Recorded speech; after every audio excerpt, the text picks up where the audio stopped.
Selamat petang dan salam sejahtera kepada semua pendengar. Berita panas petang ini dipetik dari Malaysia Kini bertajuk Kerajaan gagal lucut hak barang kemas, jam, beg milik Najib dan Rosmah.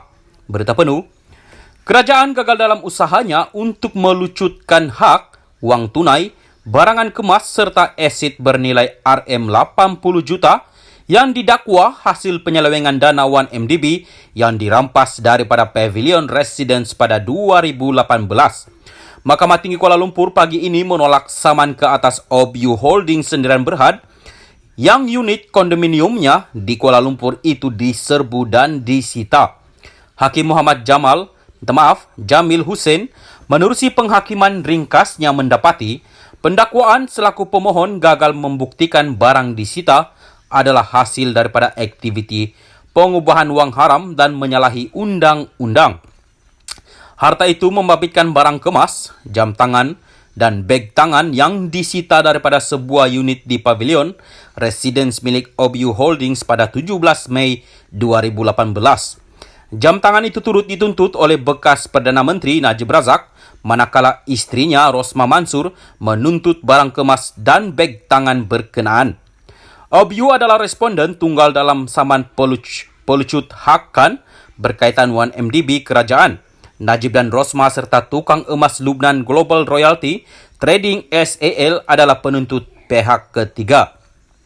Sementara itu, bernama melaporkan kerajaan hari ini gagal dalam permohonan untuk melucut hak 2,435 unit barang kemas, 7 utas jam tangan dan 29 beg tangan berjenama bernilai RM80 juta ringgit yang disita daripada sebuah premis milik OBU Holdings Sendirian Berhad yang didakwa milik Datuk Seri Najib Razak dan istrinya Datin Sri Rosmah Mansur.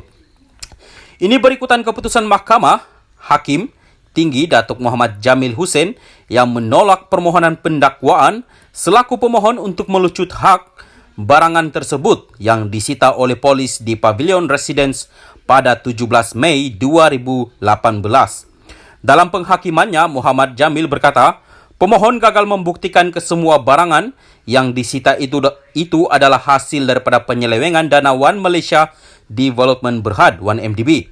Hakim itu turut menolak permohonan pihak pendakwaan untuk menggantung pelaksanaan keputusan tersebut sementara menunggu rayuan difailkan dan diputuskan oleh Mahkamah Rayuan. Najib dan Rosmah merupakan pihak ketiga dalam permohonan itu.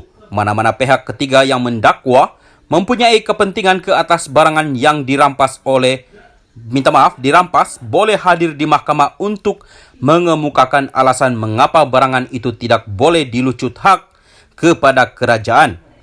Pada 2019, pendakwaan memfailkan permohonan pelucut hakan terhadap OBU Holdings untuk melucut hak barangan tersebut dan wang tunai berjumlah RM114,393 yang didakwa milik UMNO dan Najib.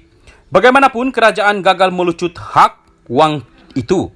Barangan tersebut didakwa hasil aktiviti haram yang dikaitkan dengan skandal dana 1MDB disita di bawah Akta Pencegahan Pengubahan Wang Haram, Pencegahan Pembiayaan Keganasan dan Hasil daripada Aktiviti Haram 2001.